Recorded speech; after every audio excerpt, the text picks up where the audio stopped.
Welcome to Future Squared, the podcast all about corporate innovation and entrepreneurship. My name is Steve Glaveski, and each week I'll bring you authors, corporate innovation managers, entrepreneurs, and above all else, thought leaders on the topics of innovation, entrepreneurship, and self-improvement. Future Squared brings you a double dose of innovation inspiration every week to help you successfully navigate your innovation journey.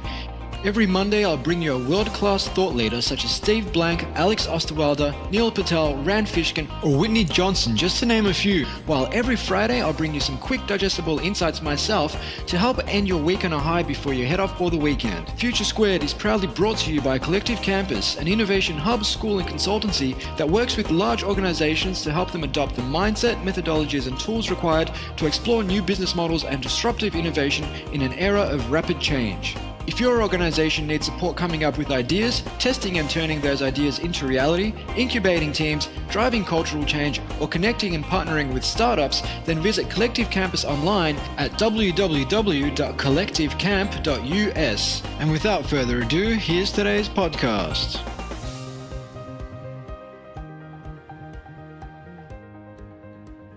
Welcome back to Future Squared. Today I'll be speaking with Logan Merrick, co-founder and strategic director of Buzinga App Development, a leading Australian app development company. Logan started Buzinga in June 2012 with his co-founder Graham, spurred on by a passion for technology, customer service, and workplace happiness that would make a huge impact in the global app development scene. Logan's creativity and drive for innovation, combined with Graham's analytical, process-driven approach to business, has taken Buzinga from a two-man band incubating in Graham's lounge room to a team of 30 powerhouse app development professionals. Logan is an incredibly passionate and driven innovator who does things hard and fast. This philosophy has led to Buzinga's phenomenal growth and reputation as leaders in delivering creative, high-quality mobile solutions that have a lasting impact. Buzinga has had 2 apps hit number 1 on the App Store in the last 12 months, a $12 million acquisition, being recognized in BRW's Fast Starters of 2015, a finalist for Startup Smart's Best Australian Startup, and placed 4th in Job Advisor's Coolest Tech Companies of 2015. So with that, I bring you Logan Merrick.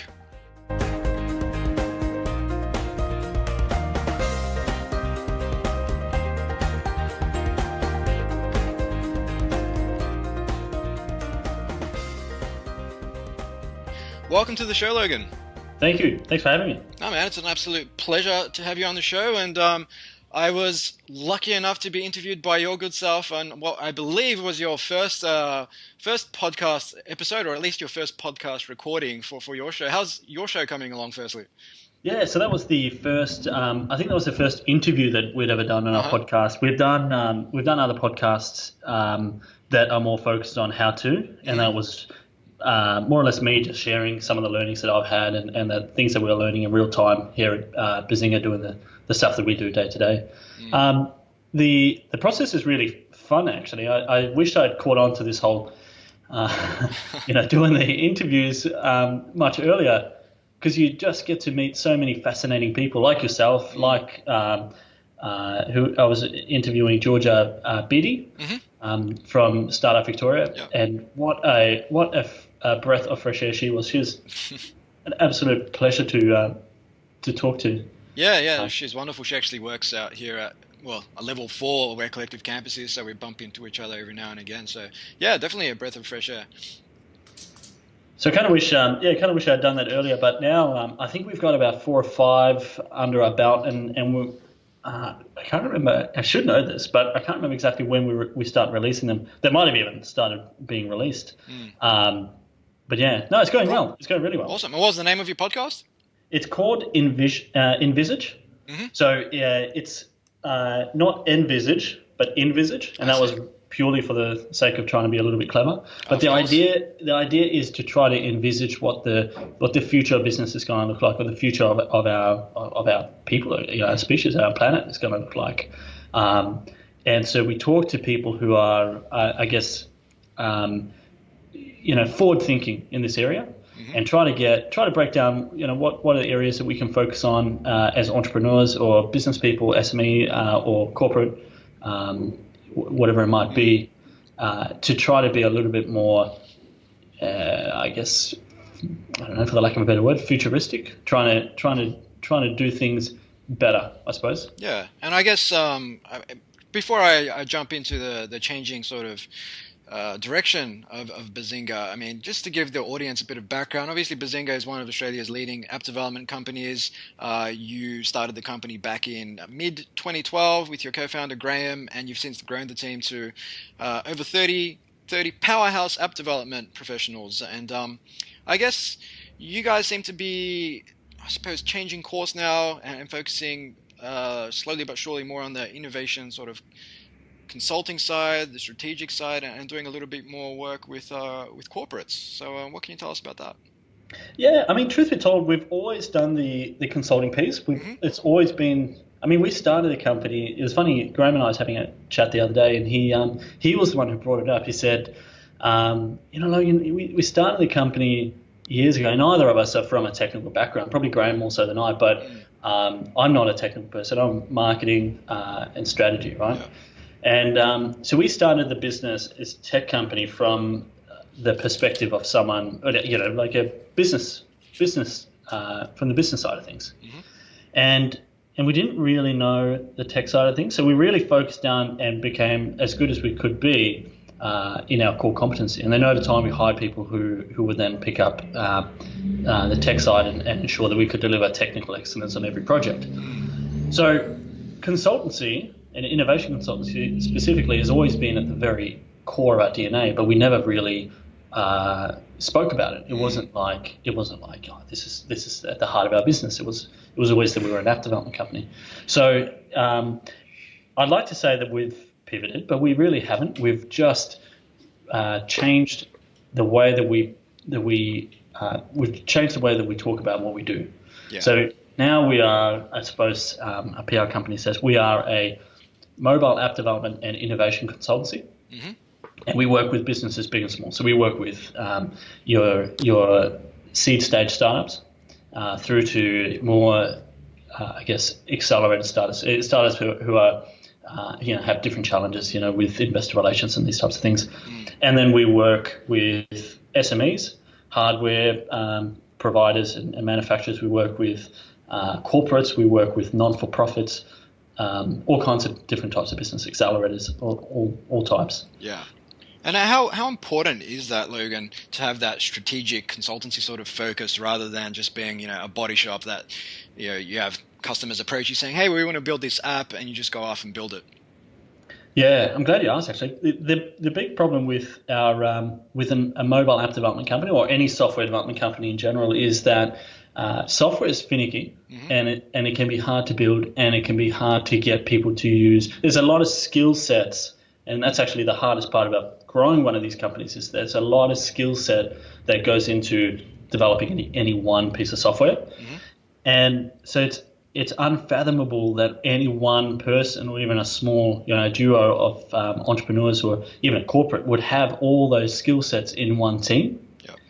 So having the consultancy side of our business, and as I said, we've always done this, has been one of the things that has set us apart from our competitors since day one. And we always got complimented. I guess we just never really thought that this could be a great angle for explaining to people, this is what we do. Yeah. So how important is it? Well, from our point of view, it's critically important to distinguish ourselves from what else you can get out there. But from the customer's point of view, it's even more important.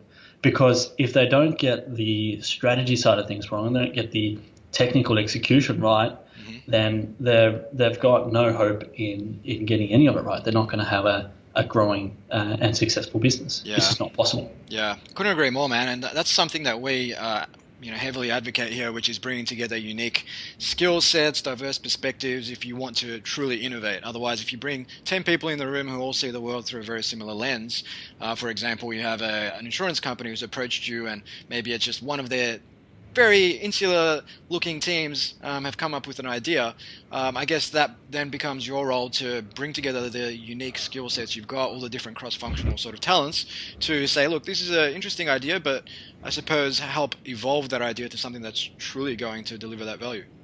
Yeah, exactly, and to challenge their assumptions. Mm-hmm. That's probably the biggest thing, and that is honestly, I'd say, the thing that gets people off guard the most. Mm-hmm.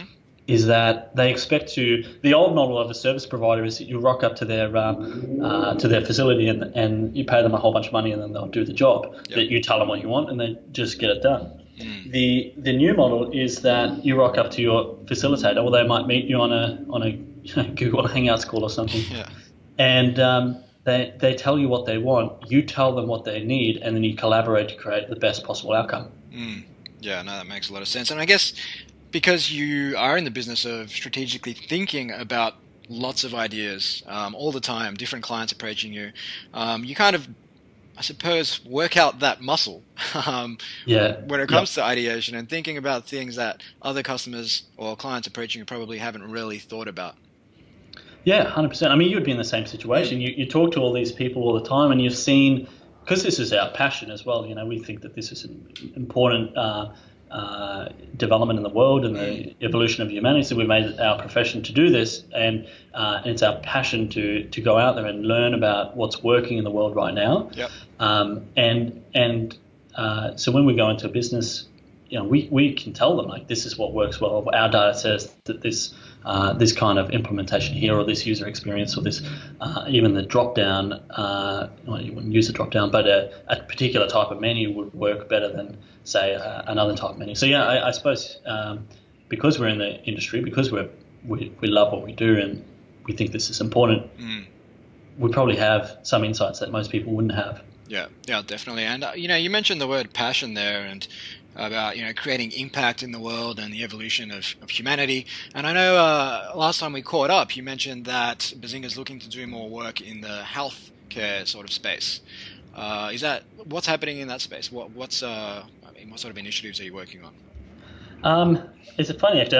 I just got back to my office from the Royal Melbourne Hospital Health Accelerator. Mm-hmm. Oh, wow. And they've put together a pop-up accelerator. Mm-hmm. I think that's a world first, where they're housing, I think, 20 odd startups, and some of them are really, like, I was in there. I know a few of them, but the cohort is world class, and that's one thing that I think is different about the health tech health tech startups versus most other startups that I come across, is that the health tech industry is a very science-based industry, as from the get-go. Right? I think that's where they come from. So everything they do is purely evidence-based. Everything they do is measurable. Everything they do is they're accountable to it. So they have a really unique approach, and I think that it's an approach that other startups and other industries can learn a lot from. So as a company, we think there's two major trends that are happening in the world that are really exciting.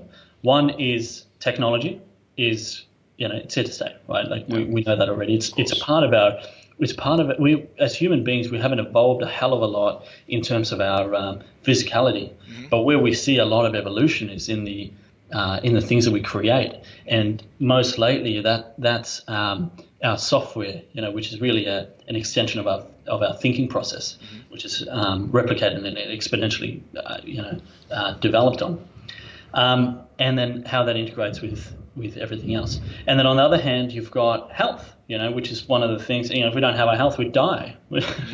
That's right. Probably at the top of every human's need is to stay alive, and so if we can take these two factors, we've got the need for health, and we're not doing too bad and we're not doing too great. We can do a hell of a lot better.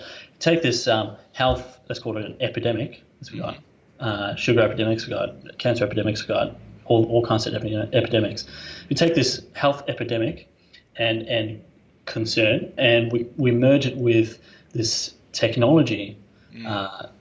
There's so much that you can create, and the types of businesses that we see coming out of this is amazing. We have a client, probably our biggest client, especially in health tech, is a not-for-profit called the George Institute, and they partnered with the Bupa Health Insurance. They partnered with NIHI, which is National Institute of Health Innovation in New Zealand.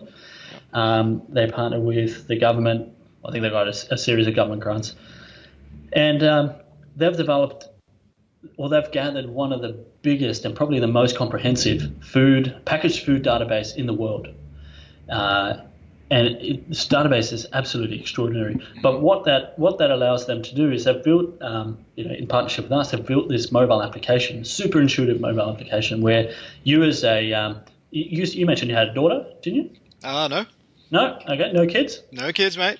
All right. Well, one day you not might that have I know kids. Well, for parents who are health, concerned for the health of the children, which is probably 100% of them, and arguably people who are health conscious for themselves, they go into the supermarket and they start looking at what they're going to feed their kids. That Go Natural bar packet that looks pretty good, or the cereal over here. Cereal's high in iron, right? Yeah. And then they scan the barcode of that item, and it tells them how healthy it is in terms of your salts, your sugar, your sodium, and your fat. And you can even switch it so it tells you about gluten and all these sort of things. So we've got all types of people with celiac or IBS, all these sort of conditions using this application. It's done extremely well. In both the media as well as in the public. We've got, I think, over 2 million users. Please don't quote me on that, but if that's even close to 2 million users, that's almost 1 in every 10 Australians using this application, and they're now extending to, they'll be in 9 or maybe even 12 countries by the end of next year. Yeah.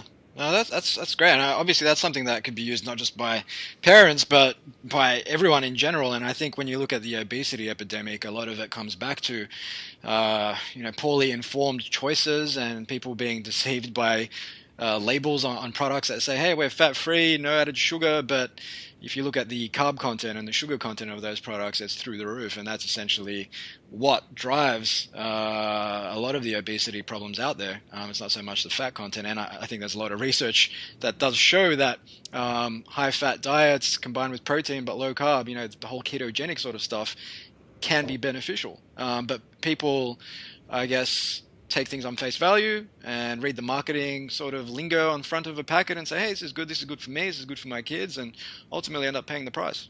Yeah, absolutely. And I think where this gets really, really exciting is where you get you can draw all this information together, right? So you've got let's say yourself, you do a blood test, you can put that blood test straight into a mobile app, as in take the data and feed it into your mobile app, and then the app will tell you what kind of activities you should engage in, what the food you should be eating, based on, let's say they've got the data set of some 100 million people. And then from there, you log everything that you do, your activities and the food that you eat, and it will learn in real time to care for you better. So hey, Steve, maybe you should try this diet, or maybe you should do this, or maybe you should, take a break from dieting altogether and just, blow out a little bit and have some fun and come back. Yeah. I think that is going to be extraordinary. Yeah. No, that actually, many, many moons ago, I had this idea that I wanted to create a VR meets AI machine learning sort of personal trainer, where you put on this headset and it would read your vital signs and tell you, hey, you should do a high intensity workout, 20 minutes, and it would start yelling stuff at you in terms of, hey, do this workout, your form's off, so you got sensors all over your body. And I think someone has done something similar to that, but I can definitely see a lot more, I suppose, prevalence of these types of apps, whether it's nutrition, whether it's exercise, whether it's sleep, and telling you to go out and have fun. Just these machine learning sort of really sophisticated apps that help us quantify pretty much everything we do, but not only quantify it, but help us make better decisions based on that data. Yeah, 100%. Yeah, and I guess just on healthcare, I mean, I wrote an article recently about it, and it is such a fascinating space. Things like nanobots, the CRISPR-Cas9 sort of gene editing stuff that Microsoft has vowed to use to cure cancer in the next 10 years, and genome sequencing as well, which companies like 23andMe, the cost of sequencing the human genome has dropped from like $10 million in 2008 to under $1,000 today. And it's what you do with that data, and technology and apps and whatnot can be the platform that helps people make sense of that data and actually do something to improve their lives. Yeah, so that didn't sound like a question, but I'll jump in here Hmm. anyway. Go for it, man. So I like the idea of splicing data Hmm. and drawing that data out. I'm not sure yet how I feel about uh, modifying the human DNA. Hmm. I feel like that's dangerous territory. Yeah, we've got a bit of a track record for screwing things up, but I think that it's an exciting space. I'm not sure. I couldn't. I can't profess to be an expert in that area, but yeah, I think that the idea of splicing DNA is a scary one. What do Mm. you reckon? Well, it's one of those things. Once you've made those changes, you can't go back, right? Yeah, yeah, And we don't know what the impact of that stuff will be. But there, there's arguments out there, and I'm not sure if you're a fan of Kurzgesagt. In a nutshell, there's little animations that just, I suppose, try to summarize a lot of emerging sort of issues around technology and philosophy and sociology and all sorts of stuff. And they talk about CRISPR-Cas9 gene editing, and they go on to say that in some ways we've already kind of been playing God, if you will, where people can determine whether or not their unborn child will have, say, Down syndrome, for example. And in 90% of cases, people pull the plug. And of course, that's different to gene editing, but or DNA editing. But to a certain degree, we're already sort of playing God, if you will. But I mean, it's a tough one because what are the implications of editing our genome to the point where we live, say, for an extra 100 years? And what are the implications economically, socially, politically, everything, and just the way we go about life? I posed some questions in this article whereby if you live for an extra 50 to 60 years beyond their normal lifespan, and chances are we'll get to that given that we used to live till the average lifespan in America was 42 at the start of the 20th century. Today it's 71, and it's just treading upwards. And what you're seeing is people getting married later, having more life partners, and so on. And that's just one aspect of life. So, I mean, we don't know what we don't know, ultimately. So, I don't know if we can have an opinion on it without knowing what the impact would be, but it definitely is, proceed with caution sort of territory. yeah, yeah, definitely. I mean, I think where I like the idea of this is following on what you were saying, increasing the human lifespan, Mm, improving life quality, mm, solving some of the horrible issues in our current some of our current health epidemics. Where I'm nervous about these types of things is, and this is just the I suppose the skeptical version of me coming out, but mm. you look at I think it's corn. Corn is the one vegetable on this. I don't know if it's a vegetable or grain. I think grain, isn't Yeah, it? yeah, it's a grain.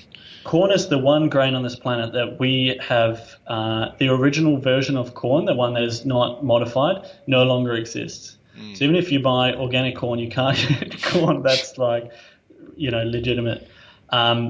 So it's completely, I don't know if you call it bastardized, but it's not normal corn anymore. mm, And some of the issues, I can't remember what diseases were coming about from it, but they're starting to find diseases in children that weren't around before, mm. that are now coming about because of genetic engineering in food. So we're not maybe genetically engineering our DNA, but we are in some way because of the new foods that we're creating that didn't previously exist, Mm, at least not at such high doses. So, and I'm not sure if that's definitive, mm. but I think rolling this type of technology out before thoroughly testing it, and I'll say thoroughly testing it would be 10 to 25 years to really see the side effects of this type of technology. I Yeah. think, yeah, I think, yeah, you're right. Like we just need to proceed with caution. Yeah, and definitely, and I guess it is a question always with any sort of statistics. Is it correlation? Is it causation? Like you said, is it definitive? We don't know. Genetically modified food could have its benefits, but also what are the downsides? And we haven't got enough data to say, like you said, test something for 20 or 25 years to say hand on heart that this is actually going to affect people's quality of life, or will it open up people's quality of life? For example, in emerging or developing economies where access to food is not as plentiful as it is in the West. Lots of bigger, broader sort of philosophical questions, but yeah, I don't know if we Well, we're definitely not in a position to answer, but we can definitely have a conversation about it. Yeah. Awesome. I feel so underqualified to answer the question. Likewise, man. Likewise. I think we'll change our direction based on that. So you mentioned, Logan, that you've been working with all types of companies, startups through to large corporates. You mentioned Bupa had partnered with the George Institute. Can you give us an idea as to what other sort of large organizations you're working with, and what kind of apps are coming out of that?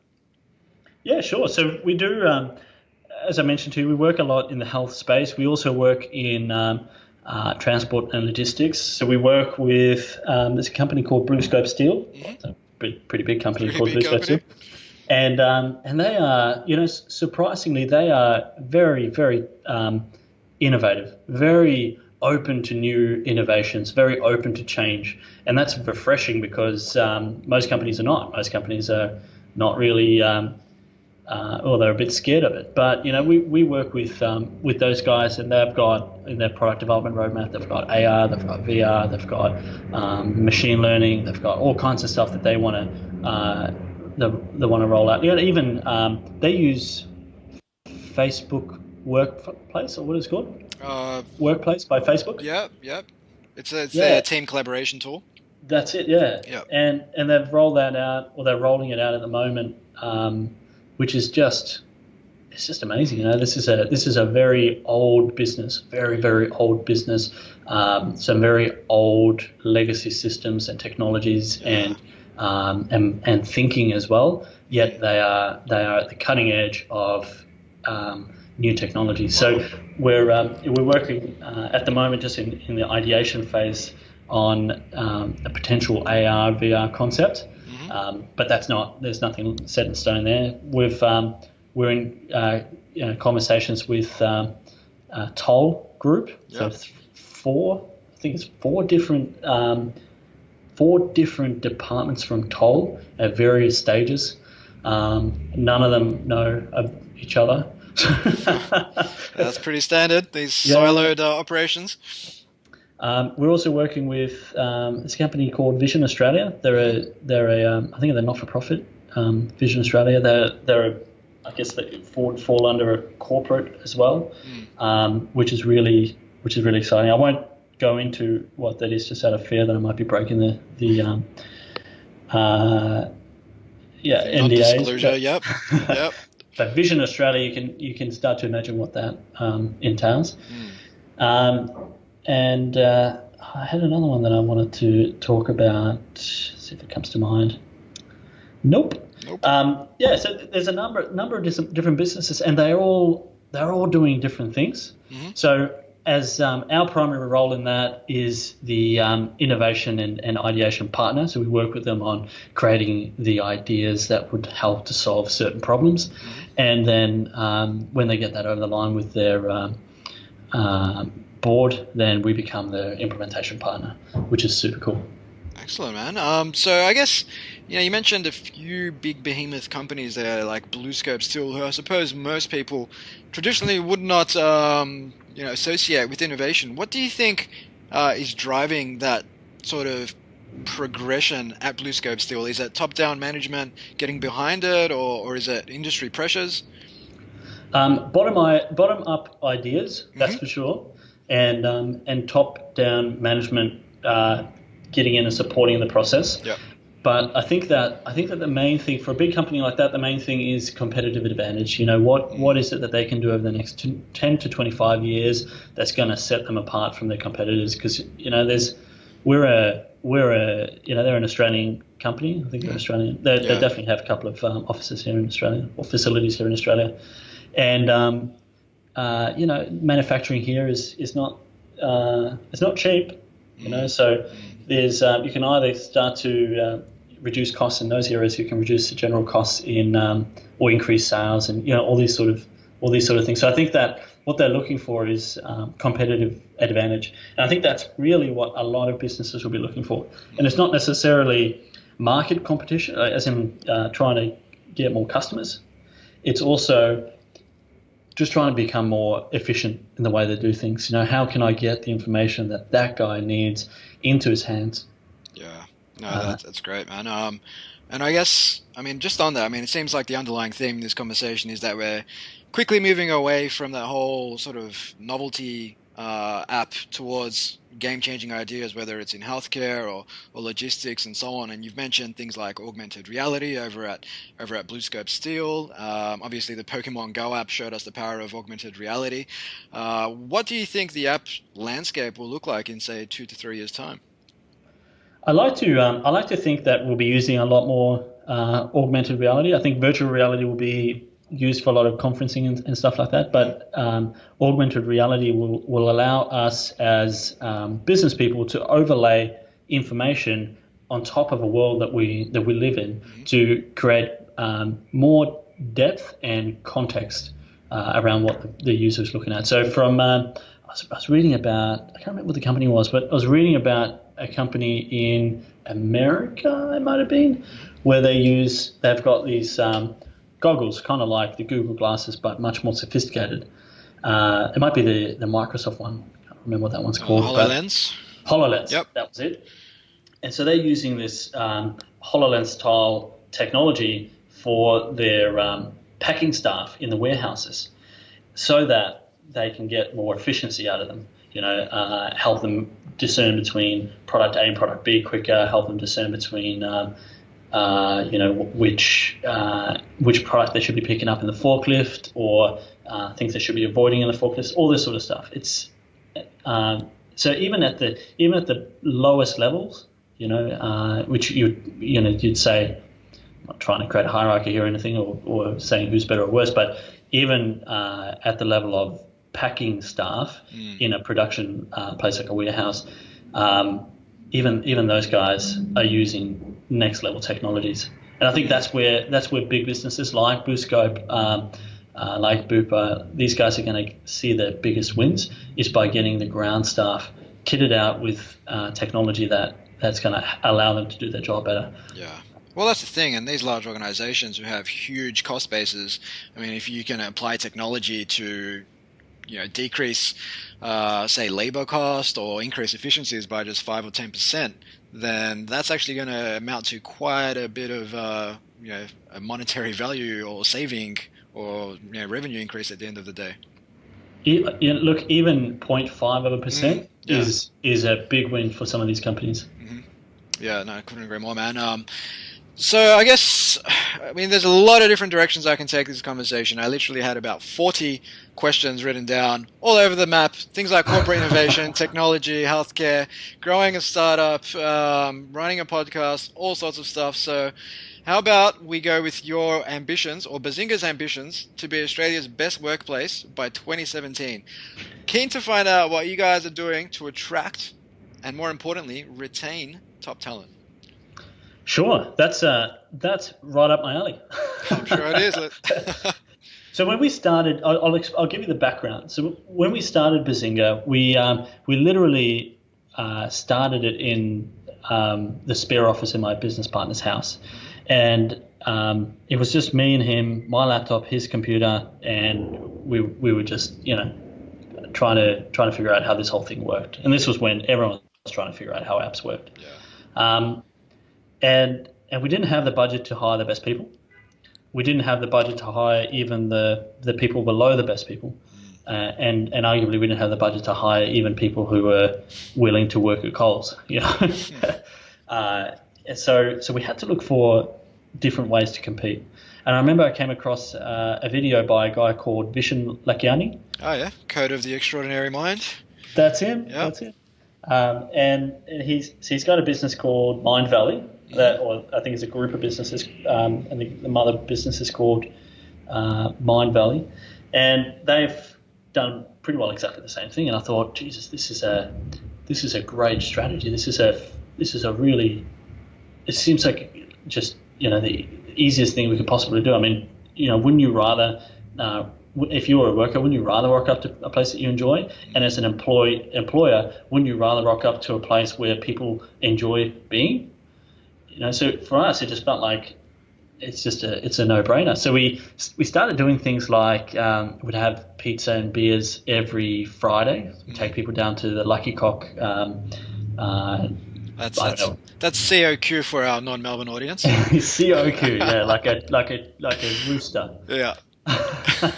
Just thought I'd clarify that. No, it's probably good that you did. So the Lucky COQ cock is like a restaurant bar place, pretty grungy, but it fitted our culture at the time. So we would take people down there and would have a beer and stuff, and we made it pretty clear that work was for fun. You get your shit done, but work is for fun. And so so it sort of started there, and people started saying, "Oh, this is really great, really enjoy this," and so we started doing other things like provide fruit, and this was probably more when we moved into our office after 12 months or whatever it was. We started providing fruit. We started doing personal training, regular kind of physio massages. We don't do all this stuff anymore, but we've got yogas on the cards, and lunch is still every Friday. We also do drinks on Friday nights. We do regular parties, quarterly events, all this sort of stuff, just to kind of keep people engaged. Because what we figured was the turnover of a staff member is, I think the average turnover of a staff, I haven't worked out our costs, but the turnover of a staff member is something like half their salary or something like that. Yeah. Extraordinary amount. Yeah, I think for a lot of large organizations, it's something like $40,000. Training costs, the time in lost productivity of that employee not being there, having to hire someone else, and the recruitment costs, and it just adds up. Yeah, and I would say that would easily be our cost as well. So if that's, let's say, I don't know, just pick a number, but if that's $40,000, running these events and doing all the things that would make a great workplace, in my opinion. And by the way, this is only one layer of what makes a great workplace. I'll talk about the other layers in a minute. By running all these events and stuff and providing food, crap like that, is probably not going to cost you any more than $100,000 a year. And so and if I don't have any data to support what our retention rate was back then when we started, but our retention rate now is, I think, a year and a half or something like that, 18 months minimum. And for a young company, that's pretty good, I'd say. Well, average, not minimum, average. Might be more than that even, maybe 2 years. Right. That's pretty good. So if we can retain a staff member for 2 years, and let's say that grows to 4 or 5 years, that's pretty good. That's a worthwhile investment. $100,000 a year, that's a worthwhile investment, because it means that you're probably saving $250,000, $300,000 a year in costs, in HR costs. Now, the other thing, and I would say this is by far the most important thing, is to create a great culture, you have to hire people that fit the culture. And I know that sounds, and you would know this. Right up your alley as well. But it sounds easy, but it's hard, because sometimes you have to make a decision. Do I hire this really talented guy who's got great experience and or do I hire this other guy who doesn't have the same experience? He can do the job, he can do it well, but he just fits the culture right. And you kind of have to go with the guy who fits the culture, because if you hire the person who doesn't, then that's going to become a cost anyway. Yeah, definitely, and especially in the early stages. I mean, you guys have grown quite quickly from 2 to 30 in the past 4 years. But I mean, in the early stages, if you're a team of 5 or 6 and you bring someone on who doesn't really fit the culture, you're going to feel that, because they make up 15% of the team suddenly, and that if they have, say, a negative sort of outlook or just don't bring the right energy to the table, that can just permeate throughout the entire team. 100%. I mean, even at the size that we're at now, you hire one bad egg and everyone feels it. You'll have people complaining, you'll have people not feeling comfortable working with or near that person, and it gets really quite negative. So you gotta. It's really important, super important. Yeah, no, I couldn't agree more. And the same goes for leadership. Never bring a negative attitude into the office. If you're leading a team, even if you don't say anything, people can sense it. Body language goes a very, very long way, which is why it's so important to try and keep that negative energy away from the office, because it will impact the rest of your team, and that's the kind of stuff that will bring people down. That's the kind of stuff that will also contribute to people leaving the organization, and therefore you'll be incurring those massive sort of turnover costs. But look, you said your retention rate's about 18 to 24 months, which is pretty good, especially given that today, particularly for Gen Ys and the emerging Gen Z cohort, 2 years is pretty much a long time for them. And I imagine most of your workforce would possibly, and I could be wrong on this, but would possibly fit the whole Gen Y sort of cohort. Is that right? Yeah, I'd say probably 70% of them are on the higher end of Gen Y. Most of them fit in between 26 and I'd say probably 50 something, 56 maybe. And a majority of them would fall in around probably 30. Yeah. So yeah, relatively young, which is quite nice actually. I mean, I'm 27, so I'm definitely in the in the lower end of the spectrum, but it's really quite nice.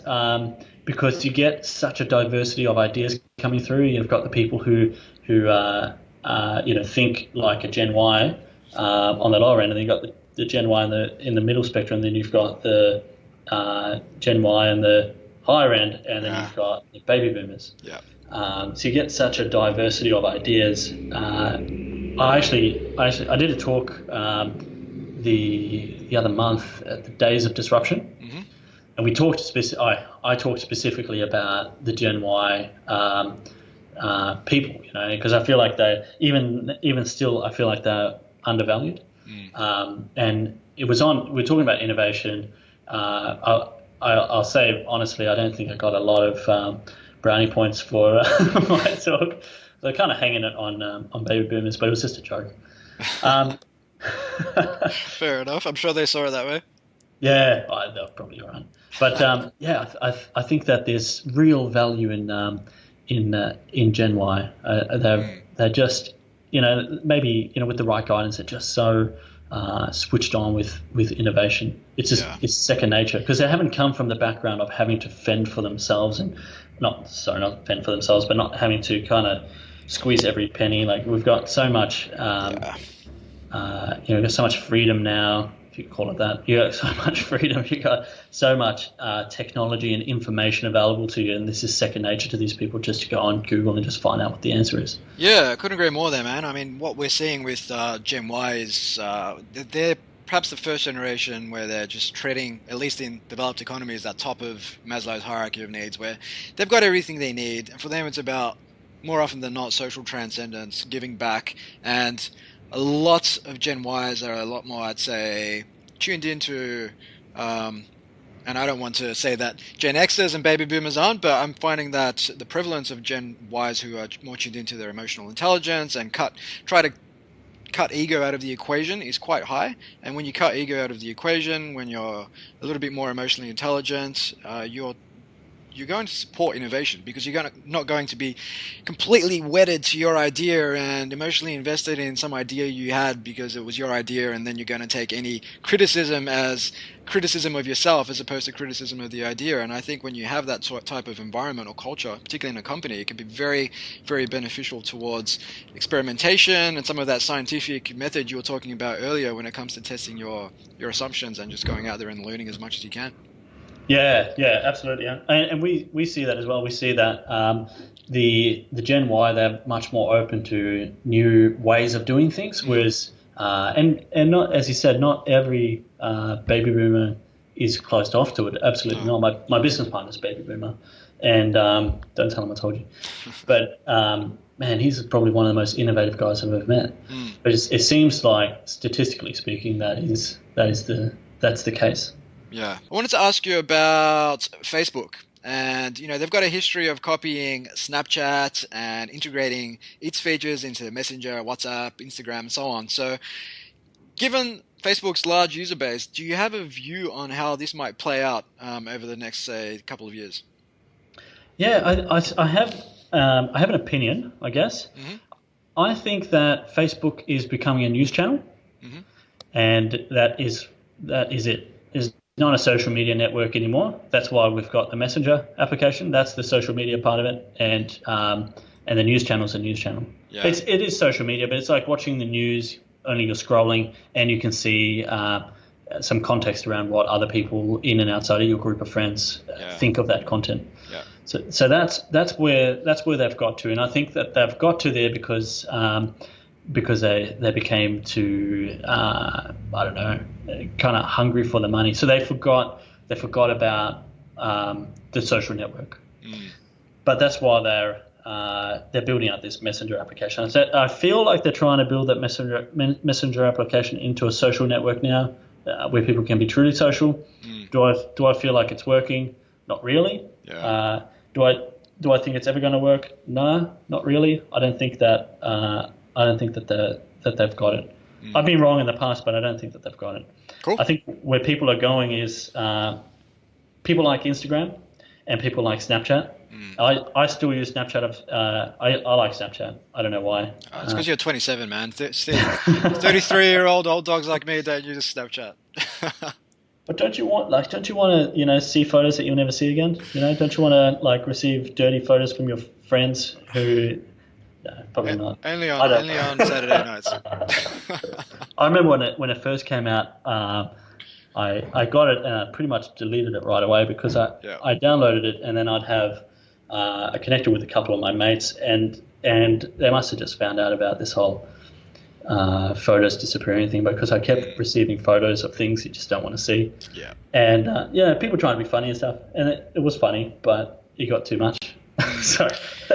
Yeah, I've downloaded Snapchat a couple of times. Both times I lasted about a week, and for me it was just that maybe it was just the people that I was following were just posting really, really mundane, sort of boring stuff, like people opening their fridge to show us that there was no food inside, and my immediate reaction was, well, maybe you should go down to the local supermarket and get some food. But anyways, that's a whole different story. But look, conscious of time, we got 5 minutes, so let's just jump into our lightning round. Are you ready to rock and roll? I'm ready. Let's do this. So question number 1 is, if you could work for any company at any stage of the company lifecycle, who would it be and why? Oh, I'd say Google because I resonate with their values. At what stage? Now. Cool. Awesome. Most people would be like, I'd prefer to work, say, be one of the first 50 hires just so I could get some stock and be part of the IPO. Can I take my answer back? Cool, man. All right, question number 2 is, if you could ask anyone a question, dead or alive, who would it be and what would you ask? Steve Jobs, and what does the future look like? Cool. Love it. We had a guest on the program recently who said Steve Jobs and would ask him what he'd do differently since Tim Cook took over, which I thought was interesting. Because, I don't know, it seems like innovation is somewhat slowing down at Apple, or maybe they're just got all this stuff in stealth mode in the background, which is just going to blow us away. Who knows? And the last question, and this one is where we get to dig deep. I don't know. Deep dive into the rituals and routines that keep you ticking, keep you on top of your game. Before we press the red button, we're talking about a meditation or a silent meditation retreat that you went on recently for a couple of weeks. So keen to explore that and what else you might be doing to just stay on top of your game. Yeah, sure. Okay, well, I'll talk about the meditation and then I'll jump into my morning ritual. Cool. Or my daily ritual. So the meditation retreat was, and I'll say honestly right now, I've never done this before. This is a first for Logan Merrick. It was a 14-day silent meditation in Margaret River, hosted by a friend of mine who is I don't know what you would call him, but he's like kind of ridiculously switched on, and not when it comes to technology. In fact, probably the opposite. But he is just an extraordinarily whole person, if that makes sense. So to the point where he can sit in a room with you, and because he is so in tune with his sense of himself, he can feel what you're feeling in terms of your emotions, in terms of your pains, in terms of your, he can tell you about your childhood traumas, anything like that. The guy is just an extraordinary human being. I think that it's not, I like to think that everyone has the same capabilities, but I think that the guy has just got a very, very in tune. So you can sort of get a feel for what someone else is feeling, right? Like, you got a sense of it. the guy has been working on this skill, let's call it, or a muscle, whatever you want to call it, for a long period of time, and has developed that muscle to a point where he's got context of, so he's spoken to, let's say, over 20,000 people with different pains and what have you, and then he's got the sense of the feeling of that, and he's developed this intelligence, and it's just inherent in himself, this intelligence. We're actually developing something with him, a business with him at the moment. So I think that is really, really exciting. But anyway, coming back to the meditation. So the idea of the meditation is to sit for long periods of time, between 1 hour to 3 hours, 4 times a day, with rest in between. And you just sit. It's not actually a meditation. It's more just a sensory sitting. So you sit there and just feel your body and feel what the feelings are that come out of your body. And, because once you stop, you don't talk, so you don't talk for the whole time, right? So you don't talk, you don't interact with anyone, don't make eye contact, you don't move very fast, you don't read anything, you're just in yourself. Mm-hmm. And when you do that for a long enough period of time, let's say 3 or 4 days, you're all the distractions go away. Well, they're gone, and your mind stops perpetually thinking, and your body starts to work on some of the things that have happened to you in your life, minor or major, whatever it might be, to start deconstructing that and integrating it, absorbing it. So you have memories of arguments you've had with your parents, or a blowout you've had with a friend, or a snarly comment made by an auntie, or any other sort of things that have caused trauma in you over time. Would you say it's kind of cleansing those memories or revelations, I suppose, coming out of that meditation? Totally cleansing. Totally cleansing. I mean, I'm not a hippie or anything. I don't really kind of resonate with that movement, but I'd say this is about as cleansing as you can get. There was like when you have to do something, let's say when you're building a business, let's say, we'll bring it to a practical sense. When you're building a business, at times you're going to come up against challenges that are going to cause, or you don't want to do something in your business because it's going to cause you pain, or it brings up a feeling of insecurity, or whatever it might be, right? Mm-hmm. Doing this meditation, or the reason why that insecurity is there in the first place is because not everyone has that insecurity. It's pretty unique in the individual. The reason why it's there in the first place is because something has happened to you along the way, is in your experience in your body, that has anchored that feeling. So going through this meditation, I hate calling it meditation because it's really not what it is, but sitting for such a long period of time and deconstructing that allows you to push through some of those issues. And it's not even about pushing you through, but if you just don't have that sense of that sense of insecurity anymore. You just feel tired. And I'll speak from my own experiences. I don't feel I don't feel like I don't have the same obstacle standing in front of me and what I want anymore.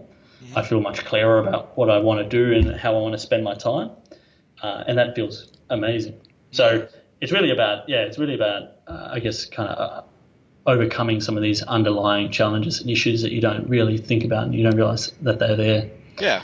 Well, you're normally too distracted with all the going-ons of life to have these breakthroughs.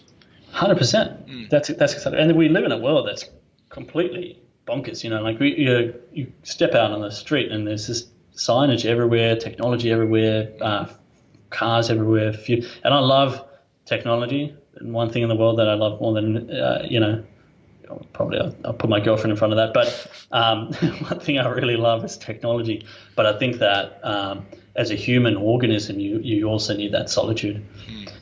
Very well. Love it, man. Love it. On that, I think I'm just going to have to go on my own 7-day retreat. But before I do, I'd love to hear about your morning routine or your daily routine. Yeah, 100%. So on that note, removing all technology. So I don't do any technology for my morning routine. I wake up in the morning with my girlfriend and I. We wake up, leave our house, go to the gym. We live in South Yarra, relatively close to our gyms. She goes to KO, I go to Fitness First. I do weights. She does trying to keep up with yourself. She does Pilates or yoga or something, and then we come back. We have breakfast together. Get ready for work, then I'll do do some writing, just like to write, just to get stuff out. That's probably about it for my morning routine. Then I walk to work. I listen to a podcast. Normally, Tony Robbins, Future Squared is a really good one as well. Oh yeah, I heard that's a good one. Yeah, and then when I get home, just family time, and then we'll do an hour of meditation every night. Fantastic. Yeah, look, I absolutely love the unplugging from technology, especially in the morning. I'm very much the same. Get up, go to the gym, meditate, do all that stuff, and spend literally the first 2 hours of the day completely, other than listening to music on my phone, but completely disconnected otherwise. Not looking at email, social media, any apps for the first couple of hours, and it just means you can start your day with on the right foot, and your mind's a little bit more cleansed than what it would be if the first thing you did as soon as you jumped out of bed was check your email, and then you start chasing shiny fluffy white rabbits down rabbit holes, and a million thoughts just coming through your mind because you've checked this email and that email, and before you know it, your mind's raced ahead and you've literally been up for 2 minutes. Yeah. That was my previous morning routine. Yeah. Yep. Yeah, crazy. Cool, man. So where can people go to find out a little bit more about yourself, Buzinga, and perhaps to get in touch?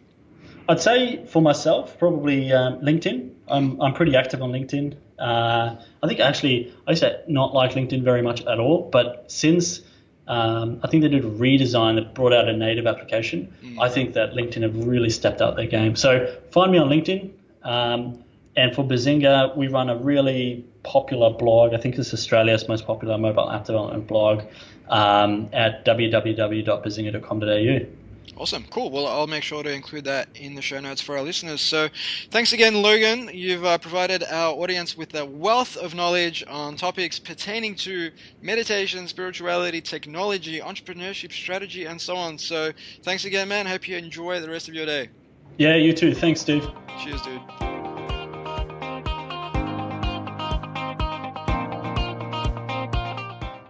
Well, that's it for my chat with Logan Merrick. We are fast approaching episode number 100 for Future Squared. Who would have thunk it back in February of this year when we actually launched this podcast, and we've been a mainstay in the iTunes business category ever since. So to everybody out there listening, we just like to extend a heartfelt thank you to you all for listening, and we hope that you continue to listen well into our hundreds and perhaps our 200s next year. So the target is to hit 100 episodes before the end of the year is out and 200 before the end of 2017. So let's see how we go.